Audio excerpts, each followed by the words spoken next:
Satnam. So welcome to this video.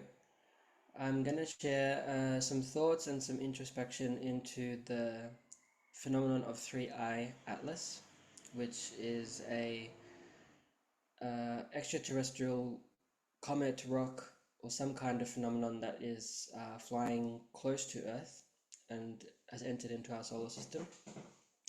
And I'm going to use the wisdom and guidance of numbers from Karen Kriya Numerology to help to get a picture of what may be happening here with this phenomenon. And so the reason being is that there's a lot of information online around different people who are channeling and saying that it is this thing or that thing, either it's aliens or it's just a rock. And of course, in the scientific community,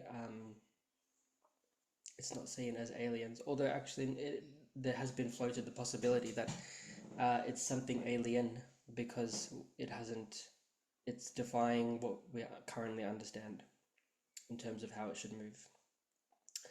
So yes, we will start off with just looking at the name and then using that as guidance towards the numbers, and we'll also include the numbers of this year to give an overarching theme. So if we start off here, we just put 3i Atlas. What we get immediately is we can look at this 3i, and people make a play on words of third eye. And then we also have Atlas. And Atlas is generally referring to like maps or like, like a navigation tool kind of thing. And also we also just take the number 3, which is already there. And so actually we'll first start with just this 3, and I'll put this 3 here. Then we have the 3i, the third eye, which relates to our 6th chakra, which invokes the number 6.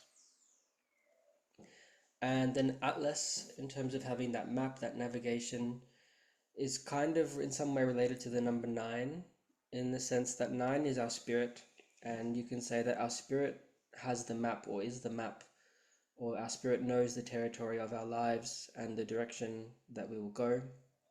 And so you could kind of say that it's like our Atlas.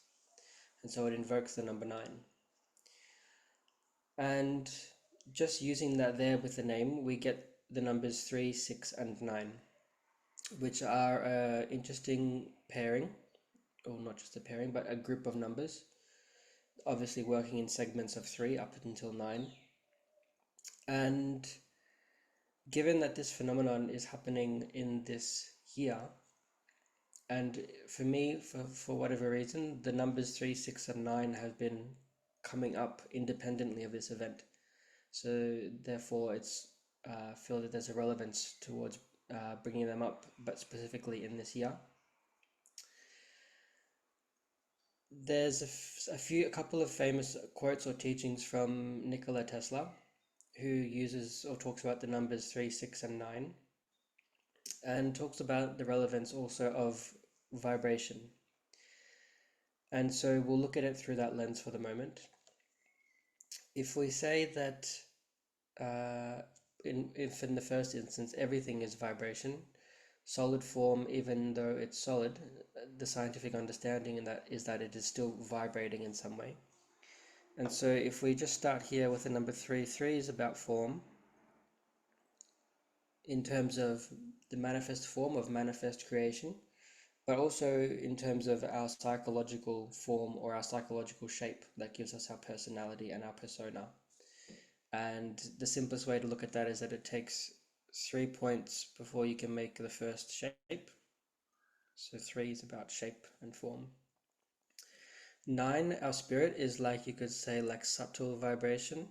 Spirit, or our spirit, is beyond the polarity of life.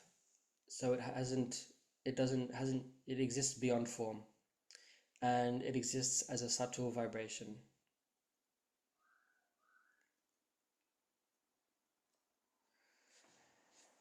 And number 6 is our intuition, coming from our third eye. And essentially, our intuition is what our form, our physical body, our manifest creation, is using to tune into the subtle vibration of spirit, where we get messages from the cosmos, messages from Great Spirit, from the subtle realm. And it's quite interesting because there's like different levels of vibration, but it's all vibration.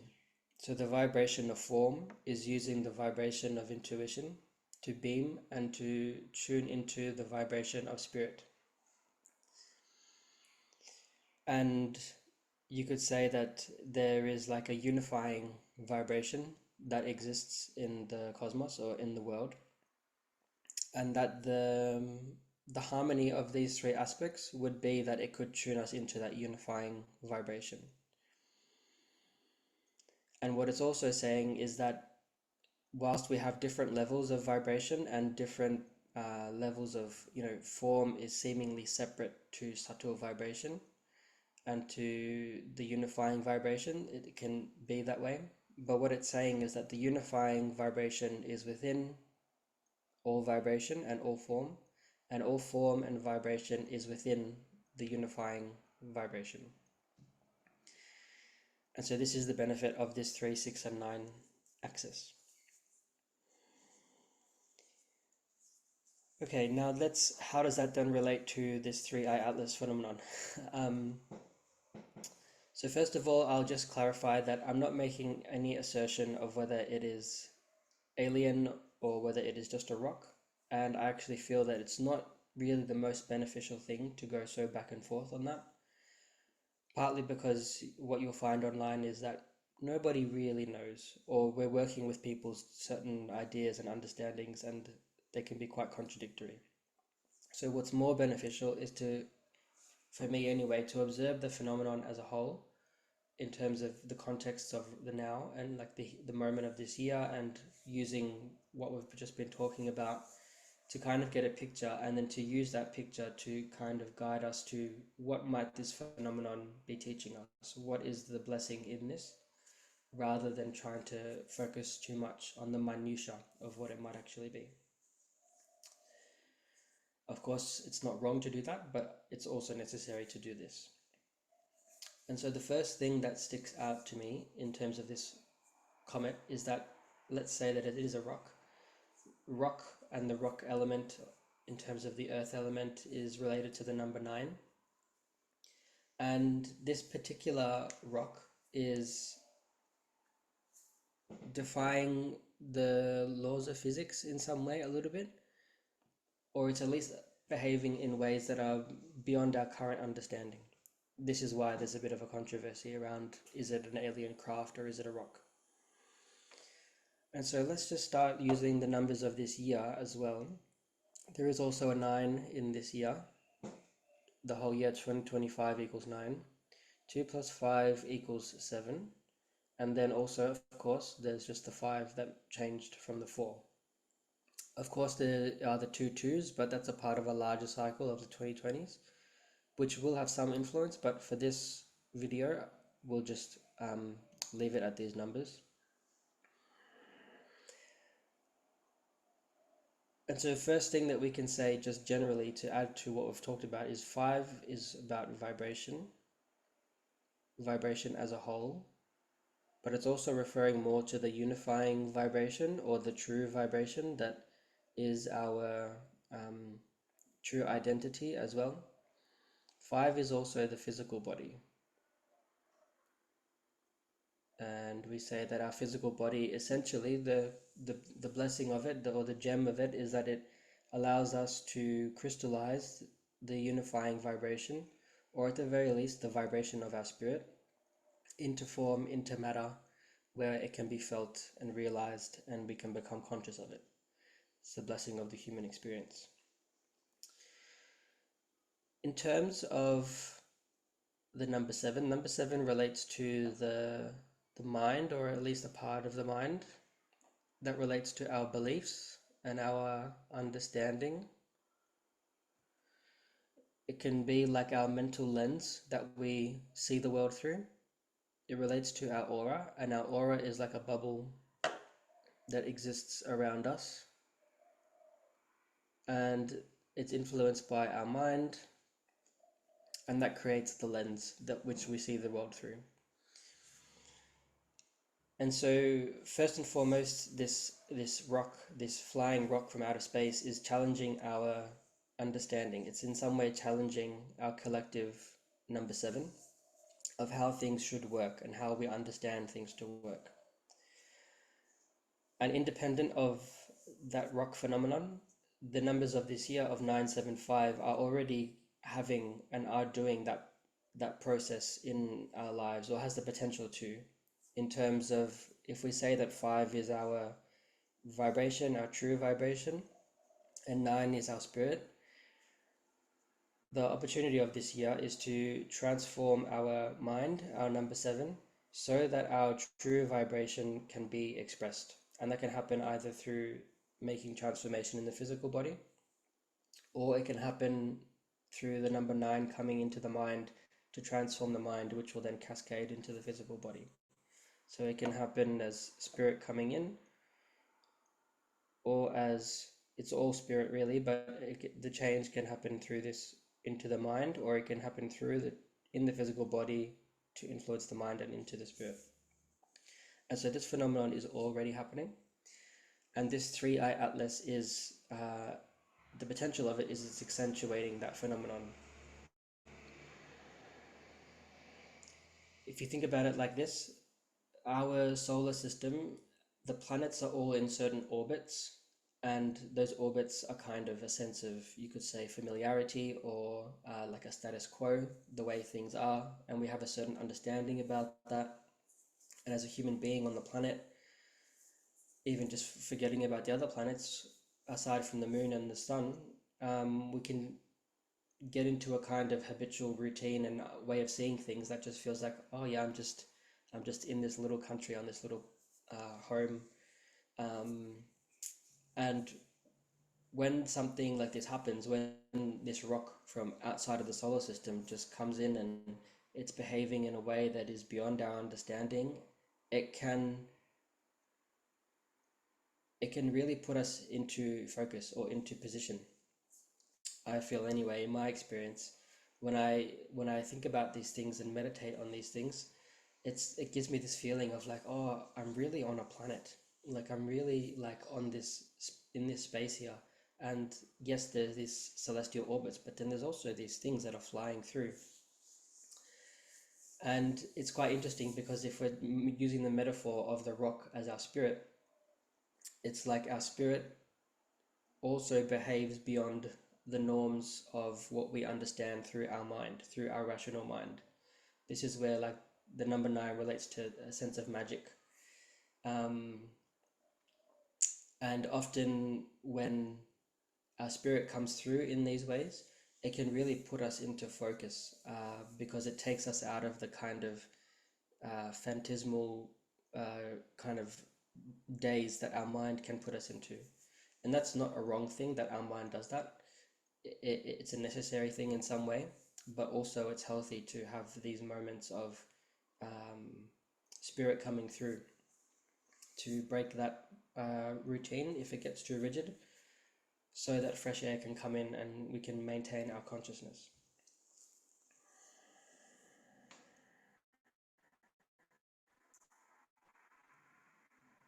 And so this third eye atlas, this using this, coming back to the just the words here itself, the way they've portrayed it is they often use this dash here in the middle. And you can say that there's like a dash between the third eye and then the atlas. If the atlas is the number 9, and then the 6 down here,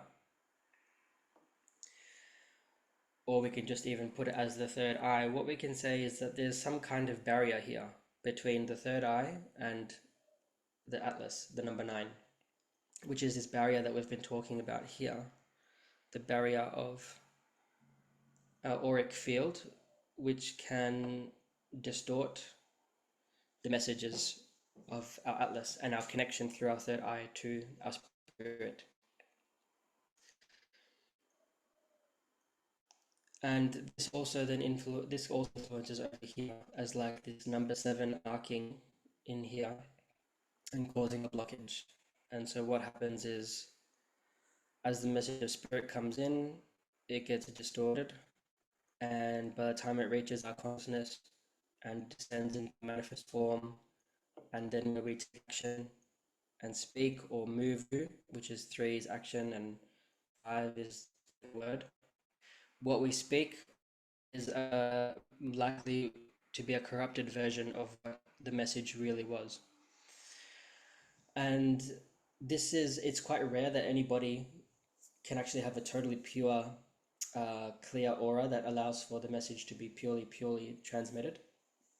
But at the very least, this is really what the majority of the teachings and teachers on planet Earth have been offering in various different ways, um, helping us to understand our incarnation and to then use our natural human capacity for intuition and connection to tune into the subtle spirit and be able to speak and act based on our connection to that subtle spirit rather than the corrupted version.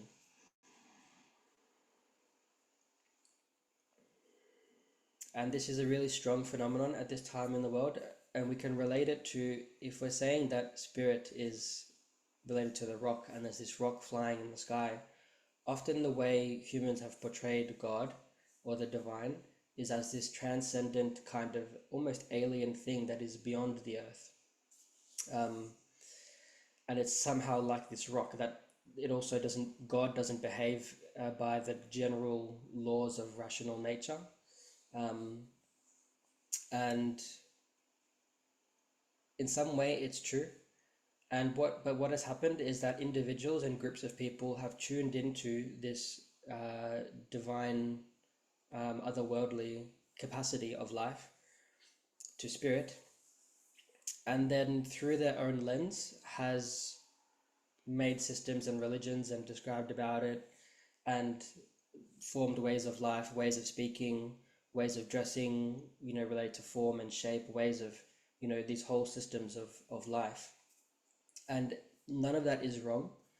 But the problem becomes where an individual assumes that their transduction of the pure message of spirit is the only true and correct transduction of the message of spirit. And this is what we get where we get dogmatic religions and belief systems of any kind. Even if you take away spirit and religion and God, any rigid belief system related to any opinion is succumbing to this bias. And so you could say that the number seven is also like our biases.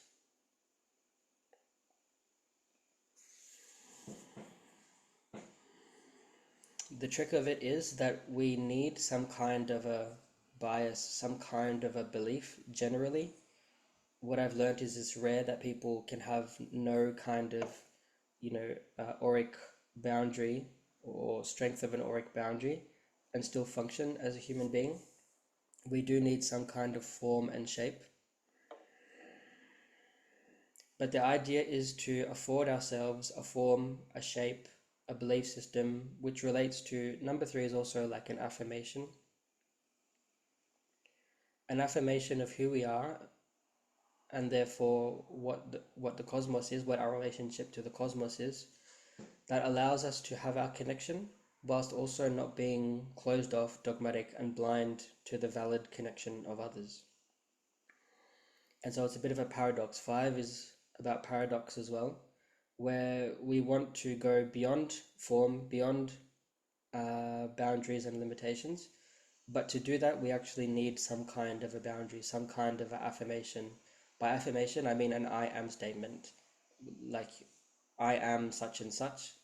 I am a soul. I am a spirit, a creature of the creation with a divine right to breathe my spirit into being. Anything like this which affirms ourselves in our relationship to the divine or to life. And the key of that is to make that affirmation, is to internalize it on your internal innate qualities rather than rather than only on the things that we can do in the external world, or the clothes that we wear, or the beliefs that we have around certain things about life. This can help us to relax our biases as our affirmation comes from our natural innate qualities, And when our beliefs get challenged, which they will get challenged, it can allow us to not go into war and conflict around it. It can allow us to see clearly, see more clearly, uh, without necessarily compromising our core. And so, in some way, you could say that the number five is our core, it's our center. Number five exists in the middle of everything. And when our mind is informed by our core, then our beliefs will come into harmony, and our mind, our lens will come into harmony, and we will be able to embody our spirit in a way that allows us to also coexist with others in the world. It doesn't mean that there's going to be no conflict and a utopia per se, but at the very least, it can help. That's the hope, anyway.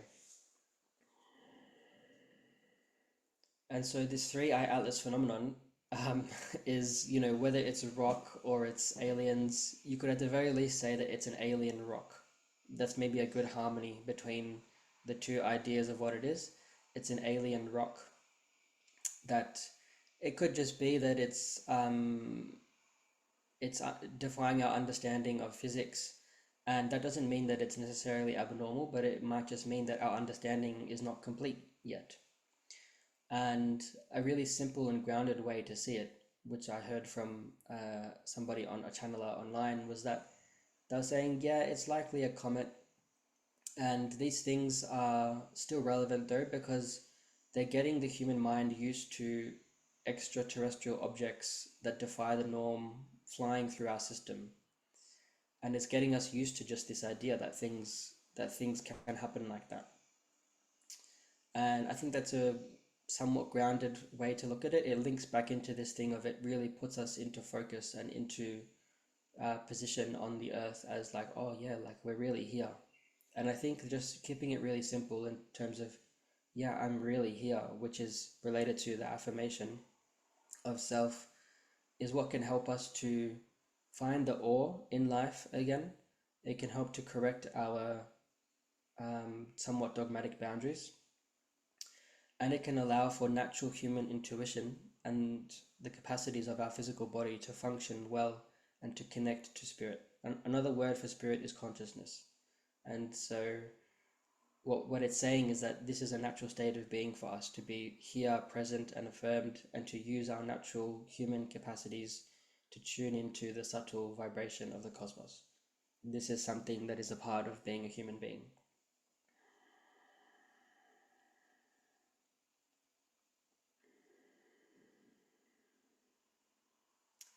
Yeah, so I think that's all I'll say for now.